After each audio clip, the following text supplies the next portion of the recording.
जय हिंद साथियों, स्वागत है आपका self study classes with Sumit Jain YouTube channel में। दोस्तों आज हम पढ़ने वाले हैं तुलसीदास जी की पूरी रचनाएं क्रमबद्ध पढ़ेंगे, है ना। उनका काव्य रूप क्या है, कौन सी रचना अवधी भाषा में है, कौन सी ब्रज भाषा में है, ये सारी चीजें आज हम आपको ट्रिक से याद करवाने वाले हैं। तो फनी ट्रिक, पूरा वीडियो आपको जरूर देखना है, ठीक है। पूरी की पूरी आपको याद हो जाएंगी। दोस्तों जो भी हमारे साथी अभी तक चैनल को सब्सक्राइब नहीं किया है वो चैनल को सब्सक्राइब कर लें और इससे पहले के वीडियो जितने भी हैं वो आप देखें। दोस्तों आपको सिर्फ वीडियो देखना होता है और दोस्तों आपको पूरी चीजें याद हो जाती हैं जितना वीडियो में बताया जाता है, ठीक है। जो भी अभी व्हाट्सएप ग्रुप से नहीं जुड़े हिंदी साहित्य के वो जुड़ जाएं। ये नंबर दिया है 9098609291। इस नंबर पर आप मैसेज करेंगे तो आपको लिंक मिल जाएगी, ठीक है। स्टार्ट करते हैं दोस्तों आज का ये वीडियो। और दोस्तों सबसे पहले तो एक क्रमबद्ध रचनाएं आप देख लो। बैराग्य संदीपनी, रामाज्ञा प्रश्न, रामलला नहछू, जानकी मंगल, रामचरितमानस, पार्वती मंगल, कृष्ण गीतावली, गीतावली, विनय पत्रिका, दोहावली, वर्वे रामायण और कवितावली, ठीक है। ये 12 प्रमाणिक रचनाएं मानी गई हैं तुलसीदास जी की, ठीक है। अब इनको याद कैसे करना है वो यहां पर देखो दोस्तों। आपको एक दोहा बनाया गया है, वो दोहा आपको याद हो जाएगा। आप एक दो बार पढ़ेंगे आपको याद हो जाएगा। कैसे पढ़ना है आपको? तुलसी को बैराग्य हुआ है, राम राम यह जानकी, रामचरित और पार्वती ने कृष्ण के गीत गान की, गीतावली में विनय के दोहे, गीतावली में विनय के दोहे, बार बार कविता लिखी, तुलसी को बैराग्य हुआ है, राम राम यह जानकी। आपको ये दोहा याद करना है और पूरी की पूरी रचनाएं क्रमबद्ध याद हो जाएंगी दोस्तों, है ना। तुलसी से आपका तुलसीदास बन जाएगा, बैराग्य से आपका क्या हो जाएगा, बैराग्य संदीपनी, है ना, याद रख लेना। रामाज्ञा प्रश्न, रामलला नहछू, ठीक है, जानकी मंगल, रामचरितमानस, पार्वती मंगल, कृष्ण गीतावली, है ना, गीतावली, विनय पत्रिका, दोहावली और वर्वे रामायण, बार बार से वर्वे रामायण और कवितावली, ये आपको याद रख लेना है। और तुलसीदास की जितनी भी रचनाएं हैं, 12 रचनाएं जो प्रमाणिक मानी गई हैं, वो आपको क्रमबद्ध याद होंगी दोस्तों, ठीक है। तो ये दोहा कैसा लगा कमेंट के माध्यम से जरूर आपको बताना है और बड़े अच्छे से आपको पढ़ना है कि तुलसी को बैराग्य हुआ है, राम राम यह जानकी, रामचरित और पार्वती ने कृष्ण के गीत गान की, गीतावली में विनय के दोहे, ओ गीतावली में विनय के दोहे, बार बार कविता लिखी, तुलसी को बैराग्य हुआ है, राम राम यह जानकी। ये आपको याद करना है और पूरी क्रमबद्ध रचना याद हो गई। दोस्तों कमेंट के माध्यम से जरूर बताना ये ट्रिक आपको कैसी लगी, ठीक है। अब याद करना है दोस्तों अवधी भाषा में रचना ट्रिक, अवधी भाषा में इनकी कौन सी रचनाएं हैं, ठीक है। तो मैं आपको एक बहुत अच्छी चीज बता रहा हूं कि इनकी जो रचनाएं हैं 12 रचनाएं, 12 रचनाओं में जिन रचना में राम आए और मंगल आए, राम और मंगल आए, वो किस भाषा में होंगी, अवधी भाषा में, ठीक है। जैसे यहां पर देखो, रामाज्ञा में राम आया तो अवधी, रामलला नहछू में राम आया तो राम अवधी, ठीक है। जानकी मंगल में मंगल आया तो अवधी, रामचरित में राम आया तो अवधी भाषा, है ना, पार्वती मंगल में मंगल आया तो अवधी भाषा, वर्वे रामायण में राम आया तो अवधी भाषा। तो आपको सीधा सा याद करना है कि इनकी जौन सी भी रचनाओं में 12 में से जौन सी रचनाएं हैं, अगर राम और मंगल आता है तो वो अवधी भाषा में है, ठीक है। बाकी की ब्रज भाषा में है। आप तो याद नहीं करना, आपको कोई कोड नहीं करना, कोई कुछ नहीं करना, है ना। लेकिन ब्रज भाषा भी कोड अब आपको याद करना है कि विनय के बैराग में 4 बली, विनय के बैराग में 4 बली। तो विनय से क्या हो जाएगा आपका विनय पत्रिका, बैराग में बैराग संदीपनी, 4 बली यानी कि कृष्ण गीतावली, गीतावली, दोहावली और कवितावली, ये 4 बली हैं दोस्तों। विनय के बैराग में 4 बली। लेकिन अब आपको टेंशन नहीं लेना, ब्रज भाषा की भी याद हो गई आपको और आपको अवधी भाषा की भी याद हो गई, ठीक है। तो दोस्तों कैसी लग रही है आपको ट्रिक और कौन सी ट्रिक सबसे अच्छी लगी है वो आप जरूर बताना कमेंट के माध्यम से, और उस ट्रिक को कमेंट में जरूर लिखना है आपको, ठीक है। अब आपको मुक्तक काव्य पूछे जाते हैं कि निम्न में से बताइए कौन सा मुक्तक काव्य है, ठीक है। तो आपको एक याद रखना है ट्रिक कि संदीप राम की आज्ञा से कब मुक्ति दोगे या कब दोगे मुक्ति, ठीक है। मुक्ति से आपका मुक्तक काव्य, तो संदीप राम की आज्ञा से कब दोगे मुक्ति, तो आपका संदीप से हो जाएगा वैराग्य संदीपनी, रामज्ञा प्रश्न, ठीक है। कब से आपका होगा कविता बली, दोगे से हो जाएगा दोहा बली। ये मुक्तक काव्य है दोस्तों इनकी, रामज्ञा प्रश्न, कविता बली, दोहा बली और वैराग्य संदीपनी, ठीक है। ये इनकी क्या हो जाएंगे, मुक्तक काव्य हो जाएंगे। ऐसे पूछा जाता है क्वेश्चन, निम्न में से बताइए कौन सा मुक्तक काव्य है, तो आपको पता होनी चाहिए ना। अब तो आप नहीं बोलेंगे संदीप राम की आज्ञा से कब मुक्ति दोगे या कब दोगे मुक्ति, है ना, इस प्रकार से याद करना।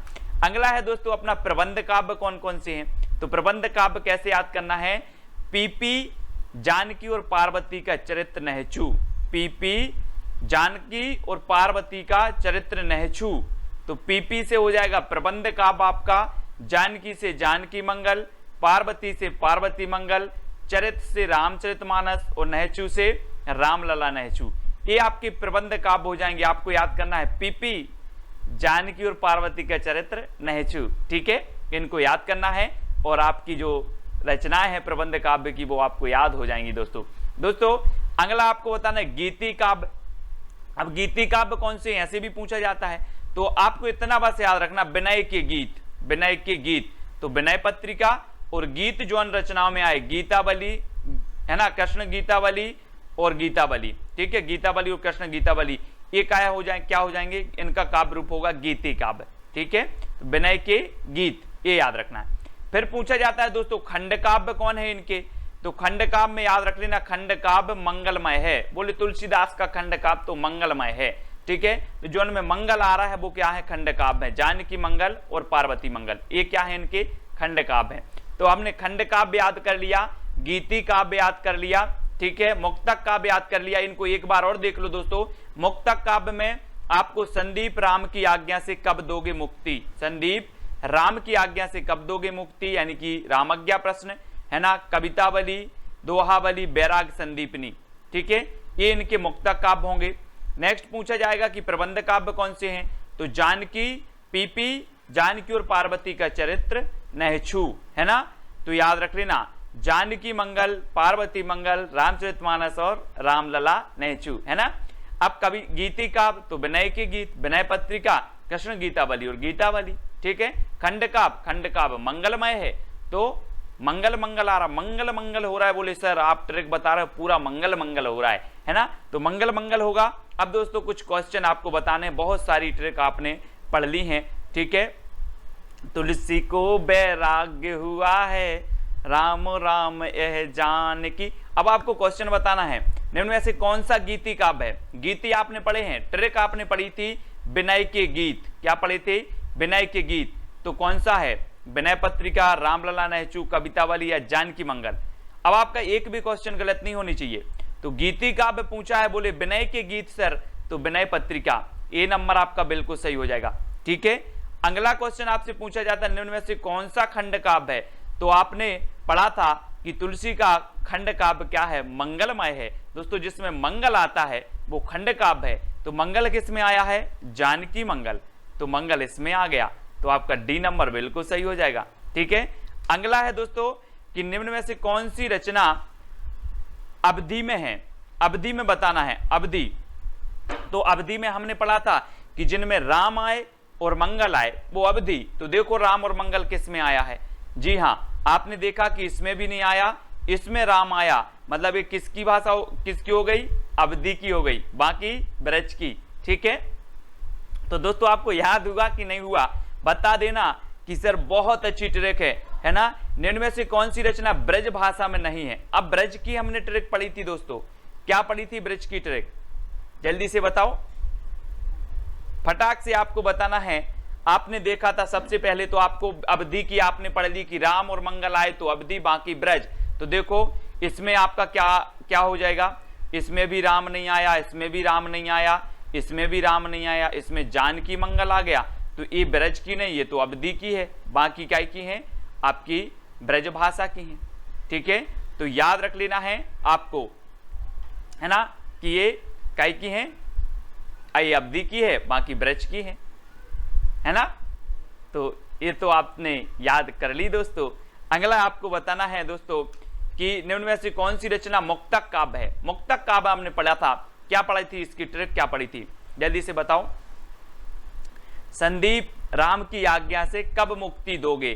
संदीप से आपकी बैराग संदीपनी बनी थी, राम की आज्ञा से रामाज्ञा प्रश्न बनी थी, कब से आपकी कविता बलि बनी थी। यानी कि मुक्तक काव्य क्या है, सभी हैं, यानी डी नंबर आपका क्या हो जाएगा, सही हो जाएगा, ठीक है। अगला क्वेश्चन है दोस्तों, रामचरितमानस में कितने कांड हैं।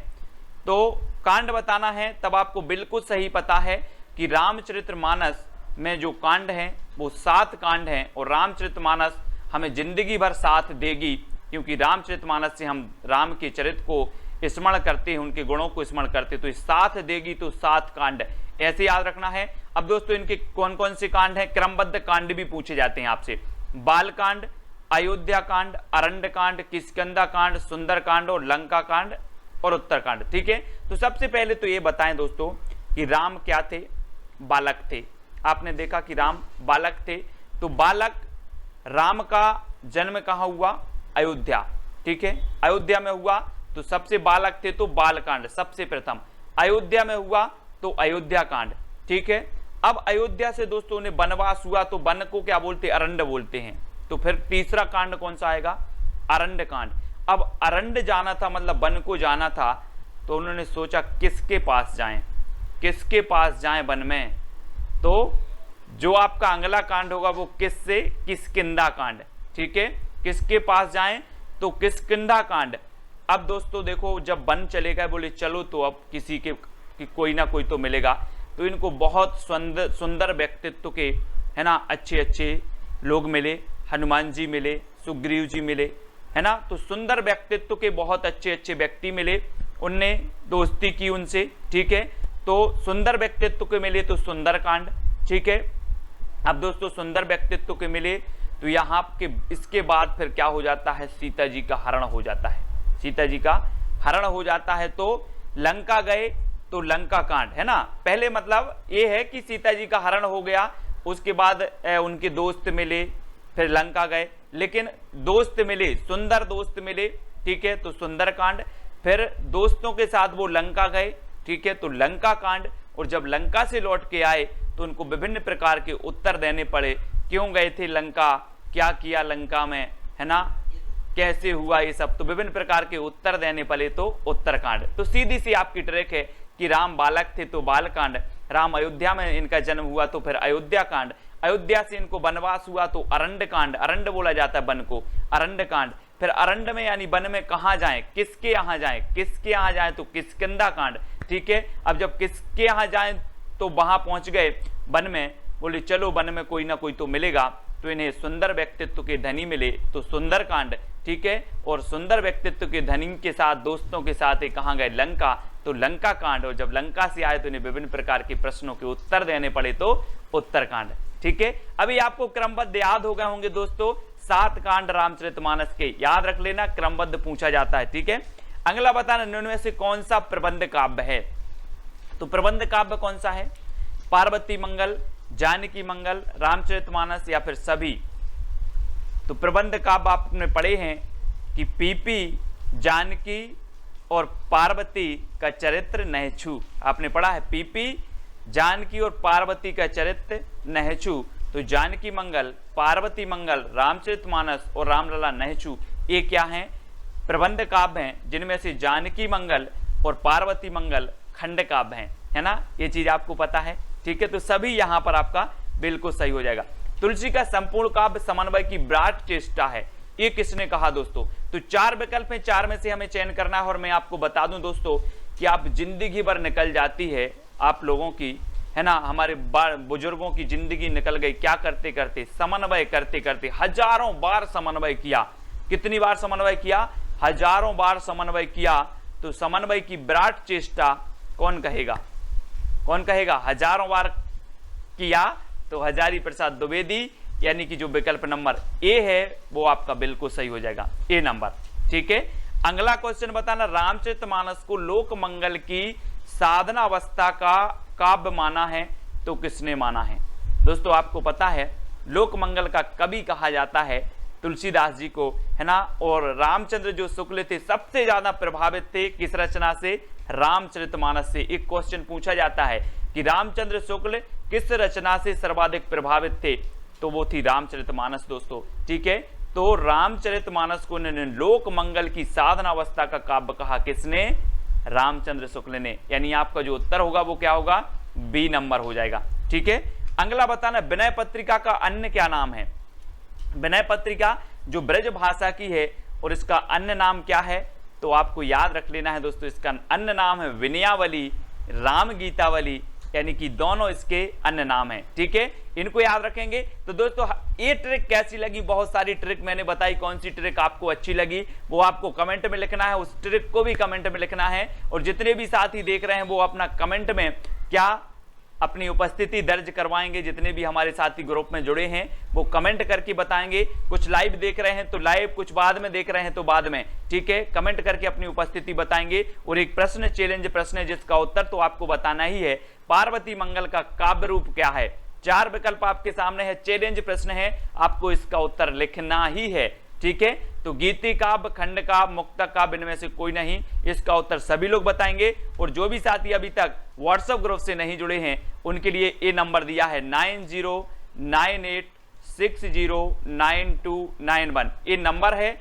आपको व्हाट्सएप ग्रुप से जुड़ना है जहां पर आपको हिंदी साहित्य की संपूर्ण ट्रिकी वीडियो मिलेंगे दोस्तों, है ना। बहुत अच्छे से अध्ययन करेंगे, सभी लोग जुड़ जाएं। और टेलीग्राम ग्रुप से भी आपको जुड़ना है, टेलीग्राम ऐप डाउनलोड करना है, उसमें सर्च करना है IAS स्टडी ट्रिक और ज्वाइन हो जाना है, ठीक है। तो वीडियो कैसा लगा कमेंट में बताएं, वीडियो को शेयर करें, लाइक करें। आज के वीडियो के लिए साथियों बस इतना ही। जय हिंद।